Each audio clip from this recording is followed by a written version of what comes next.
राष्ट्रवादी काँग्रेसच्या कार्यकारिणीची अंतिम यादी जाहीर झालेली आहे। सुनेत्रा पवारांच्या राष्ट्रीय अध्यक्षपदी नियुक्तीचा पत्रामध्ये उल्लेख आहे। जय पवार यांना राष्ट्रीय कार्यकारिणीमध्ये स्थान दिले गेले आहे।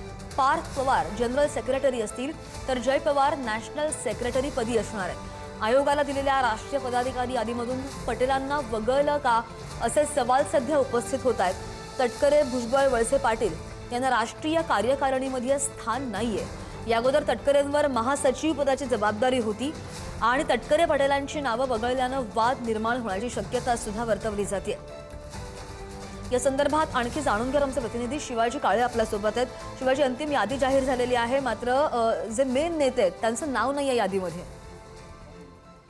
खरं तर यामध्ये सगळ्यात महत्त्वाचं म्हणजे प्रफुल्ल पटेल यांचं नाव दिसत नाहीये आणि ते अत्यंत महत्त्वाचं आहे। जे त्यांना जे स्वतःला त्यावेळेस ऍक्टिंग प्रेसिडेंट म्हणून घेत होते आणि त्यानंतर ते वर्किंग प्रेसिडेंट होते, त्यांनाच अधिकार दिल्यानंतर मोठ्या पक्ष जो होता अजित पवार यांच्या ताब्यात आला होता आणि त्यांच्या सहीने त्यांच्या अधिकारानुसार राष्ट्रीय कार्यकारिणीची बैठक बोलवण्यात आली होती।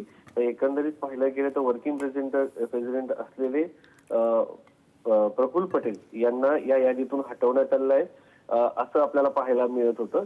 मात्र दुसरीकडे जर पाहिलं गेलं तर त्यांचं जे पद आहे वर्किंग प्रेसिडेंट म्हणून ते याच्यामध्ये पाहायला मिळत नाही। मात्र नॅशनल वर्किंग कमिटीमध्ये ते आपल्याला पाहायला मिळत आहेत।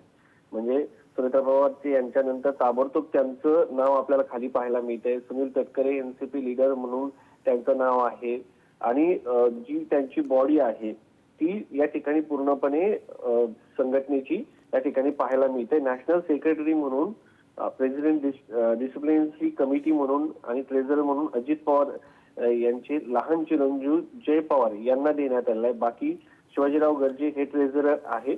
महत्वाची जी पदं आहेत ते जर आपण पाहिलं तर या सगळ्यामध्ये महत्वाची पदं ही दुसऱ्या व्यक्तींना न देता अत्यंत विश्वासू आणि कुटुंबाशी निगडीत व्यक्तींना देण्यात आल्याचं देखील यामधून पाहायला मिळते। म्हणजे जनरल सेक्रेटरी पद हे पार्थ पवार यांना आहे, नॅशनल प्रेसिडेंट पद हे सुनेत्रा अजित पवार यांना आहे। नाही, बरोबर आहे। एकीकडे शिवाजी जर आपण पाहिलं तर बऱ्याच दिवसांपासून पक्षामध्ये नाराजी नाट्याच्या चर्चा तर होत्या, मात्र आता या दोघांनाही कोणती वेगळी जबाबदारी मिळते का किंवा मग पक्षाचं काही स्पष्टीकरण येतं का आणि त्यावर मग या दोघांची प्रतिक्रिया तटकरे आणि पटेल यांची या सगळ्याकडे लक्ष असेल। शिवाजी, धन्यवाद दिलेल्या माहितीसाठी।